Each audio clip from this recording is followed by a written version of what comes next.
Howdy folks, I'm Scoryth, the Crimson Renegade, and welcome to Silent Service 2. This is an old DOS game that came out in like 1990, I believe. And this is a game that I played when I was a kid, and I loved it to death. Um, it is a submarine simulator that is actually quite accurate for many parts. It's a World War II submarine simulator. I didn't specify that. World War II submarine simulator. The entire game is based on the war in the Pacific, the Pacific War of World War II, United States versus Japan. Your objective as a submarine captain is to command your submarine and kill enemy ships, specifically the Japanese ships. While this game is very accurate in many historical ways, there are limitations to it, obviously, because it is a DOS game that was created in 1990. So this game is, 26 years old? So, what I'm going to do here for this episode is, I don't intend to do very much because there's not really a whole lot I can show. What I'm going to do is show off some basic it's a PC game, in case I didn't, as I said, it's DOS, so for those who don't know what DOS is, it's a PC game. Very old PC game. I'm going to show you a few basic keyboard controls. It's all keyboard control, actually. There's no mouse control at all. And there are special scenario missions. I'm going to show each one of those off. And I'm going to show off a short version of the quote-unquote campaign mode. This game doesn't necessarily have a campaign per se, like you would traditionally think, or I say traditionally, like you would think of games do today. I'll go into more detail on that in a bit. But this is completely keyboard controlled. Now, as far as how to get this game, I honestly cannot tell you. I'm not trying to hide it from you. I literally cannot tell you because I don't know where you can get this game nowadays. What the copy that I have is actually a copy I had way back when my family and I first got IBM computers. And I played this game back on Windows 3.1. Yeah, I'm showing my age. I'm 31. There, I told you. I played this game when I was 6. So there's my how old I was when this game came out. When I first got this game, it was on the 3.5 floppy disks. Those really small floppy disks. Again, if you're probably older than 20, you have no clue what I'm talking about when I say floppy disk. You're probably thinking I'm making some kind of sexual innuendo. I'm not. So I can't tell you where to get how to get this or where to find it. I don't know if it's under the abandonware category. If you can maybe find abandonware sites where you could find like really old games that had no longer kept up their copyright. That's what I believe is called abandonware. So they're now basically free to download and free to use, free to play. But I recently found my old copy of the game, which is what you're looking at here, and with some modifications through my computer, I'm actually able to run this game, as you can see. I'm not hiding anything from you. I cannot literally tell you where to find it. I don't know. I know this game originally, when it came out, was available for multiple different types of computer types, including like the Tandy and other IBM-ish type systems. The version I'm playing is going to be based on the IBM original, the VGA IBM that I played back in the 90s, in the early 90s. To give you for those of you who are within my age group possibly and understand what I'm about to say, the computer I used to play this game on originally was a Packard Bell 486SX. I'm going to apologize in advance for no sound in the game. The way this game is set up, like I said, it was an old 90s DOS game. It doesn't play the audio through traditional typical computer speakers, so I cannot capture the audio of the game. But I can tell you from experience, the audio that you're going to be missing isn't going to be much. You're not really going to be missing much of anything. There's not going to be any awesome music. The sound effects are early 90s, late 80s DOS sounds. I mean,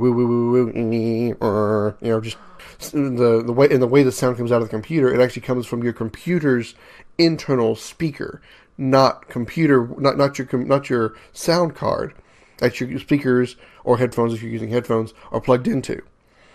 Actually, again, shows you the age of the game. So I do apologize for having no sound outside of my lovely voice.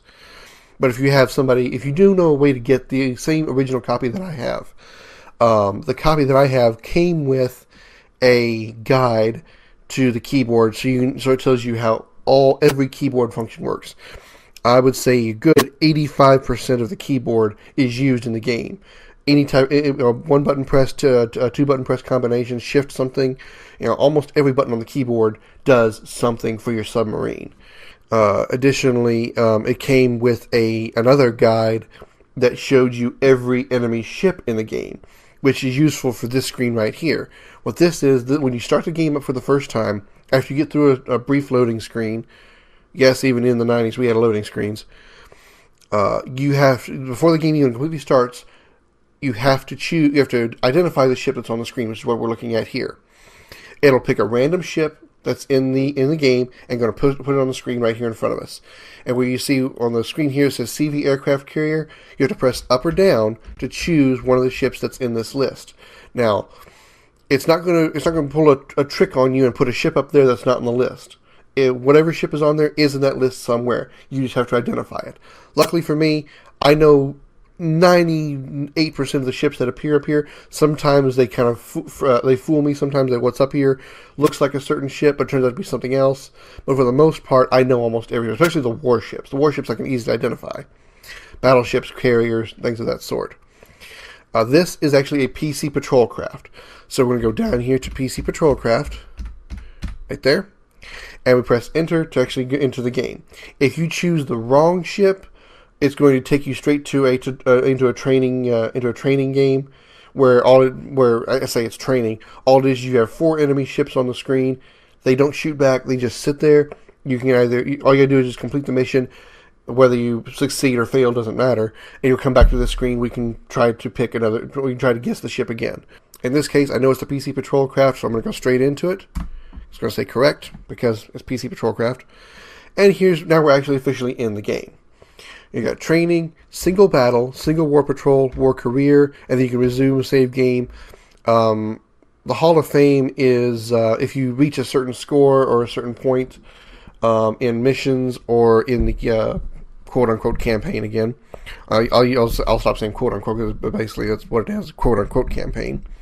You will actually enter the Hall of Fame. We can actually look at the scores of your character. The difference between a war patrol and a war career, that is the campaign mode. That is the official campaign mode.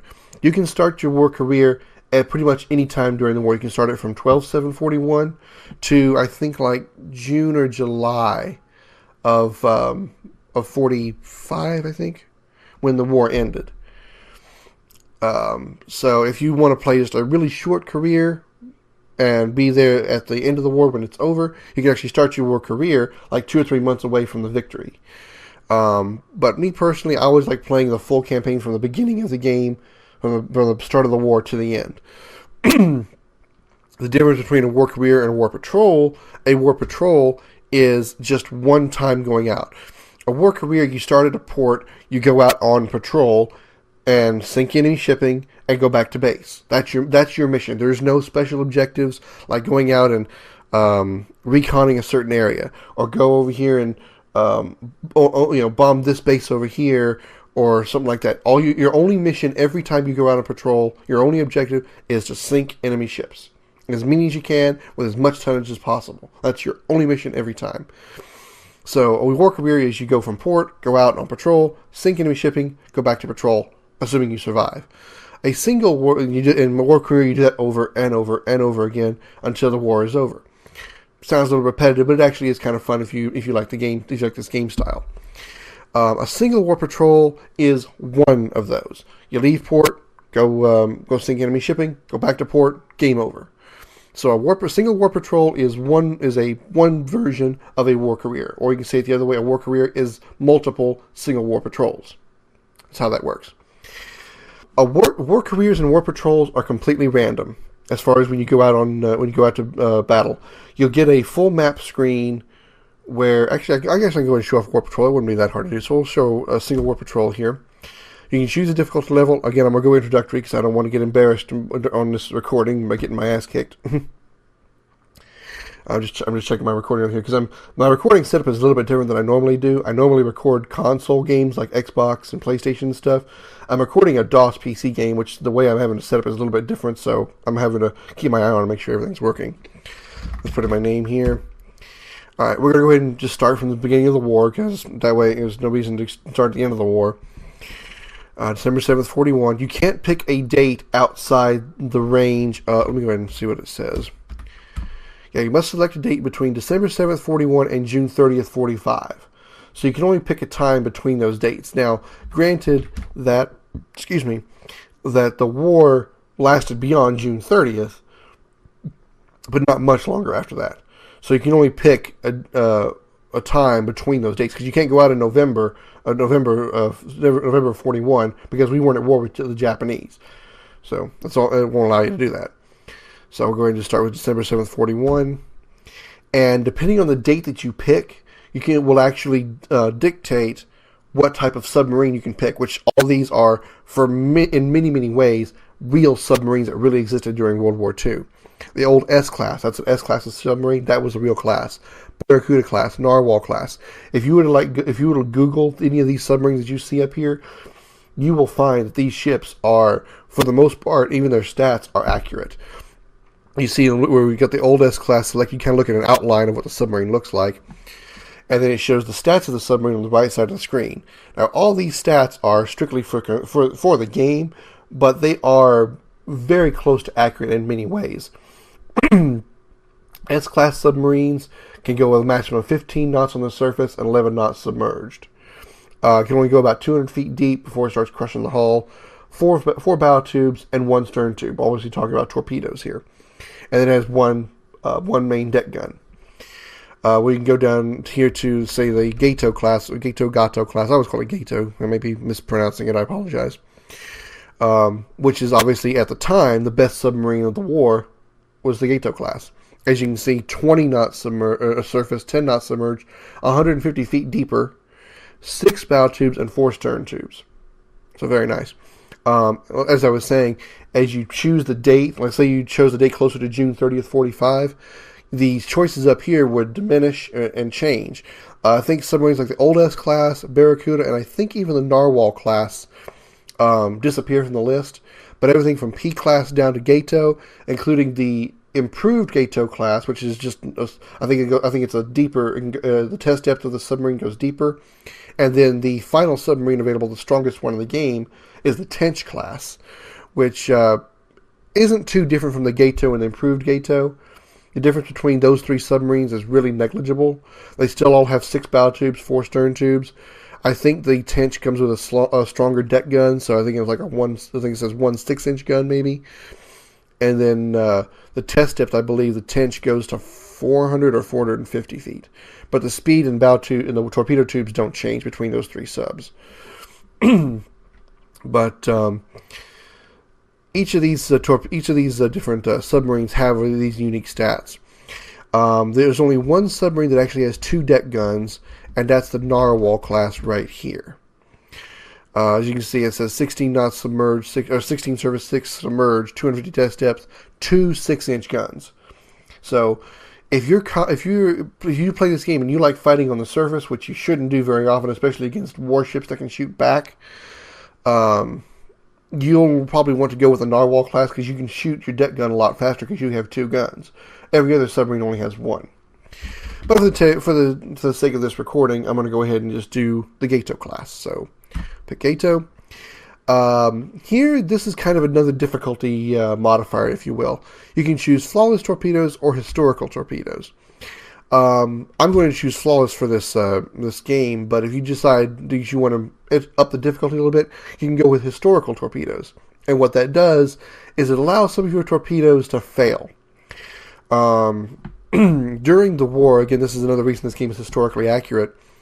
During the war, early on, America had issues with their I believe it was the Mark 44 torpedoes, the magnetic exploder, working properly. The torpedo would either detonate early, or when using torpedo bombers, the torpedo would actually detonate when it hit the water, or when the torpedo would hit the ship, it wouldn't go off at all. It just hit the ship and do nothing. With this game, with historical torpedoes selected, you're more likely to come across what they'll call in this game dud torpedoes. The torpedo just dudded out and did nothing. Hit the ship, didn't do any damage. Flawless torpedoes eliminates that problem, which is, again, it's basically difficulty / historically accurate modifier. So if you want the accurately historical torpedoes, go with historical. I'm going to go with flawless torpedoes just so I don't have to worry about it. Flawless torpedoes. Now we get to choose the base that we launch our submarine from. We can choose from Pearl Harbor or Manila at this point in the war. Those are the only two submarine bases available at the beginning of World War II in this game. As you change your date, if you decide to change the date at the beginning of the War Patrol option there, when you choose your date for the submarine and stuff, it will also modify this map here, and you can possibly have more bases available. Like, say you get closer to, I think it's 1942 or 43, Midway becomes available as a base, and Midway, I can't point to you on the map because you're looking at me, but if you can see where the American flag is right now, if you follow that small chain of islands that go up there, that's all supposed to be Hawaii, by the way, which is why we're at Pearl Harbor. Pearl Harbor is in Hawaii, for those who don't know. That's basically all Hawaii that we're looking at, those little dots on the screen there. If you look to the top of those dots, you see like 1, 2, 3, 4, 5, 6 dots on the screen. You see that kind of grayish one between two blue ones. That's Midway. Somewhere between like 42 or 43, Midway becomes available as a submarine base. And if you choose your date to be about 42 or 43, when that submarine base is available, when you pick between Pearl Harbor and other submarine bases, you would have the option to go to Midway and other bases that have been constructed at that point in the war. But like I said, at this point, at 41, in this game, you only have access to Pearl Harbor and Manila. I always choose Pearl Harbor, especially when I'm doing the full campaign mode, the full war career, because very early on, again, historically accurate, we lose Manila. Manila falls to the Japanese, and if your submarine is based there, and then you lose that base, you can't go back there as a port. You've got to go haul your ass all the way back to Pearl Harbor. Or if you're lucky, one of the submarines down near submarine bases down in Australia, which is that massive green at the bottom of the map that you see there. But for this, we're going to go ahead and go with Pearl Harbor. And here, you get to choose your zone. This is kind of just a guide to help you find enemy shipping.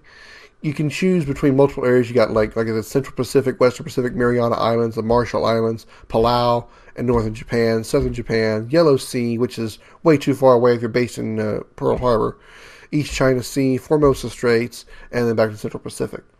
You can choose any one of those areas, and you don't have to actually go to that area. It's simply just a guide so you can find where the ships are most commonly in that area. So, like, for example, if I choose the Central Pacific box right here, I can go down here to the Western Pacific if I wanted to, just looking for ships. I'm not locked in to just going to the Central Pacific area. But if I try to float down here toward the bottom of the map down here, where there was no blue square or black square, I'm less likely to come across enemy shipping there. So I'm going to go ahead and pick Central Pacific because it's closest. If I can get back to it. There we go. Central Pacific, right there. That's where I want to go because that's where the closest area is to me. So pick that. My submarine is the USS Bonefish. In the war career and single war patrol areas of the game, your submarine name is randomized. Now, they're based on real submarines, mind you, but like the USS Drum, I know the USS Drum is a real submarine because that submarine is actually permanently moored at the Battleship Park in Alabama. That's a real submarine, the USS Drum. When you see the names of the submarines that appear here, these are real submarines that really existed during the war at some point. So I'm in command of the USS Bonefish. Sailing orders. Home port is Pearl Harbor on December 7th, 41. Our patrol zone will be Central Pacific. So enter again. And it will be underway. Air raid Pearl Harbor. Execute unrestricted air and submarine warfare against Japan. This is one of those messages that you'll see. It's December 7th. That's when they attacked Pearl Harbor. Boom. Air raid Pearl Harbor. We're now at war with Japan. Basically, at this point in the game, you're kind of, I don't want to say playing an RPG, but it's kind of RPG-ish in the way this game interacts. You can basically all you do here is you float around the map, and you'll get random encounters against random groups of enemy shipping. So I'll show you how that works. We get started here, enter here, and we float away from Pearl Harbor. And just a few days later, actually 1 day later, we start getting messages. Let's see. When you get these messages, it'll always say, Cinch Pack regrets to inform you that, or is pleased to inform you that, and then you'll get the message. And if it says regret, the final line will say, please guide your future operations accordingly. Those two lines will stay the same every time it's a regretful message. If it's a pleased to inform you message, you won't get the guide your future operations accordingly. So anytime you see that box, the only line you really have to worry about is the middle one. In this case, Guam has surrendered to an overwhelming Japanese attack. So we lost Guam. Alright, let's go ahead and keep going. We'll go ahead. Do you see where the little dot, where the white box, and our dot's in the middle of it, that we can see where we are on this giant map.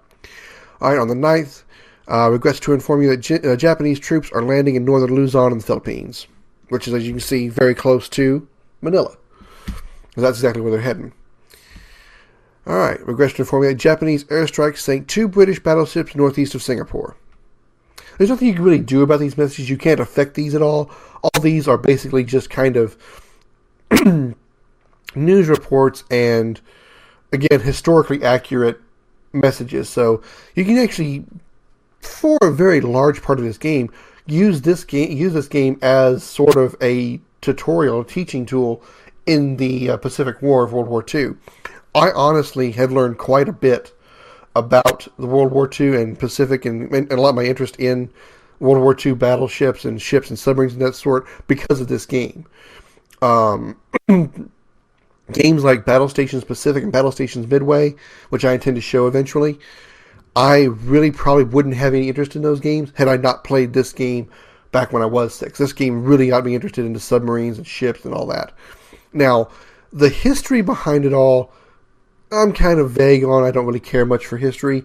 It's mostly just the ships themselves and the submarines themselves, the actual weapons of war. Those are what I'm actually interested in. Just those ships and the torpedoes, missiles, and the guns and all that. That's what I'm really interested in. Not so much the history of itself. I mean, I don't like history. Period. Whether it's war history or just history of the developing of a nation or a state or something like that. That's just me. Alright, let's get into the Warzone now. We're more likely to encounter a battle. And we just did. You get this screen here. What this is, this gives us an overall look of the battle situation. But the most important part that you really want to worry about is where it's the upper right-hand corner. We have visual contact with a large target. All this information will change based on your submarine, will be based on the encounter, how many ships, and how much tonnage is based on those ships. For example, let's say it says we have visual contact. At this point in the game and this point in history, we didn't have radars. We didn't have the technology for radar just yet, or it wasn't perfected. So our submarine does not have a radar. So we have to visually see every submarine, every enemy that we encounter. Which, I want a little sidetrack here. You will only be encountering enemy shipping, and specifically enemy ships. You will never encounter friendly ships that you might accidentally shoot. You will never encounter submarines at all, friendly, enemy, otherwise. And there's no neutral shipping. Anything you encounter will always be enemy shipping. So kill everything. You don't have to worry about accidentally sinking a civilian craft or accidentally hitting an allied ship or anything like that. You don't have to worry about that. And you're always by yourself. You're never going to be in a fleet with any other ships. So you're a lone wolf in this entire game. So anyway, say if we did have a radar and it was radar contact that detected these ships, it would say we have radar contact with a large target. But instead we have visual contact.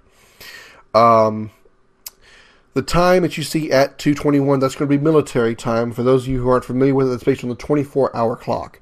So anything past 12 o'clock, it'll say 1 o'clock will be 1300, 2 o'clock will be 1400, so on and so forth. If you kind of want a guide to understand exactly what how that time translates, whatever number you see past 12, subtract 12 from that number. So if you see 1300 hours, subtract 12 from 13, and you've got 1 o'clock. If you've got 1700 hours, subtract 12 from 17, and you've got 5. So it's 5 o'clock. That's how you can figure military time with a 24-hour clock if you're not familiar with military time. So at 2:21, so we're looking at 2:21 in the morning. This is 2:21 a.m., so it's going to be pitch black out there. Right here in the middle of the screen, you see it says visibility is poor. This game does have a day-night cycle type setup system, and it does affect visibility of not only you, but also the enemy. So when poor visibility is actually good, even though we can't see them as easily, they can't see us, which is more important. If they can't see us, they can't shoot us, obviously. Now, where it says with a large target, that can vary based on the number of ships and their weight, obviously. Large target could be anything from a large tanker to a large troop ship to a large fleet of what I call very valuable targets, including carriers and battleships. Carriers and battleships will never be in a fleet by themselves. They will always be escorted by ships like destroyers and cruisers, mostly anti-submarine type ships. So if you can come across a small target, it's more likely going to be maybe like a PT cruiser. No, the car's not in the ocean. No, a PC patrol craft, or maybe an empty oil tanker. They'll actually randomize the weight of the tankers as well. So you could have an oil tanker out there that could be full of oil and weigh more than an empty oil tanker. So again, historically accurate. So you can come across anywhere from small, medium, or large targets. It all depends on the shipping. I personally always like engaging large targets because it's more likely we'll encounter those very valuable targets, carriers and battleships. To kind of continue what we're going on here, bearing is a 360-degree circle of where that target is located. So this large target is located 89 degrees from north. So 89 degrees, so it's almost due west of us, or due east of us. I get those backwards by accident. This group of ships is almost due east of us. Today's sunrise is at 6:54 a.m. Sunset will be at 18:59 or 6:59. Water depth is about 967. That's so the floor of the ocean is 967 feet deep right now where we are. That's usually not going to be a problem for the most part because your submarine won't go any deeper than about 300 feet. Any deeper than that, your submarine will get crushed. And you will die. You will sink and die. So the only time you really have to worry about water depth being an issue is if water depth is under 300 feet.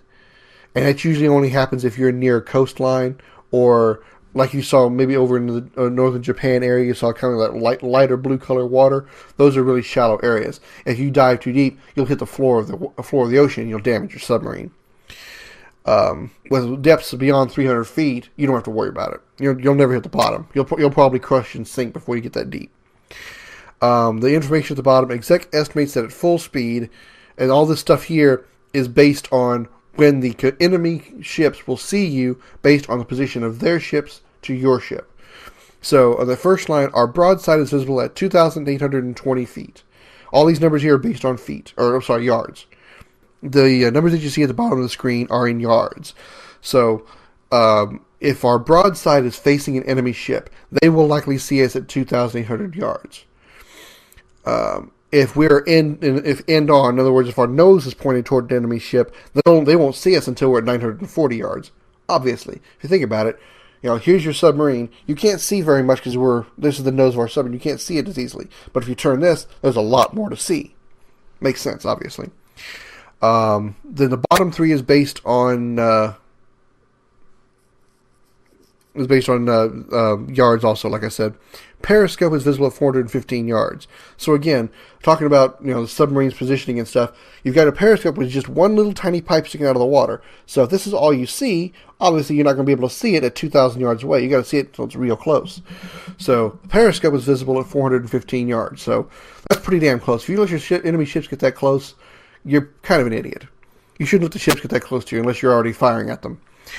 The enemy ships obviously have sonar. They can detect you, but they don't detect you anywhere near as well as visual contact.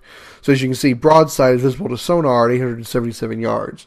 So if your broadside is facing an enemy ship and you're underwater, the sonar will detect you at 800 yards, but not be able to detect you at 2,000 yards because it's not as good as visual contact. And then again, end on, sonar can't pick you up any easier than your eyes can. So if you're pointed toward the enemy ship, they're not going to detect you until you're 300 yards away. which, if you think about this for a second, 300 yards away is only 3 football fields long. And when you're talking about oceans, and you're talking about oceans at very large distances, 300 yards, while 3 football fields is a long way away, when you're talking 2,000 yards, and you're talking like a couple of miles distance between 2 ships, that's actually really close. That's really close distance. Okay, let's go ahead and engage this target and see what it is. So I'm going to say, okay, before I actually say yes here, because once I say yes, I immediately go into the battle, and I don't want to be concentrating on trying to teach you guys how to use the controls while in battle. I'll go ahead and I'll show this patrol, and then probably in the next episode I'll show you guys the sum of the keyboard commands. Like I said, there's a large amount of keyboard commands, most of which I don't use, so I don't really know them off the top of my head. I only know the ones that I use most often. So for now, we'll just engage the target, and I'll explain the key controls later.